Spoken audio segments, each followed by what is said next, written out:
சிலுவையிலே இரத்தம் சிந்தினார். அந்த இரத்தம் நம்மளுடைய பாவங்களுக்காக சிலுவையிலே அவர் இரத்தம் சிந்தி மரித்து மூன்றாம் நாள் உயிர் தெழுந்தார். இன்று மீண்டும்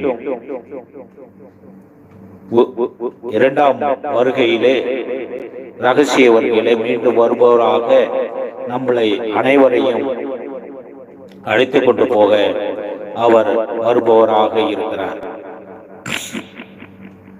மனிதன் இழந்து போன அந்த ஆசீர்வாதத்தை மீண்டும் மனிதனை ரட்சிக்க அவர் தன் சிலுவையிலே தன்னை ஒப்பு கொடுத்தார். அல்லேலூயா. யாராவது இருந்தா ஆமீன் சொல்லுங்களேன். அல்லேலூயா.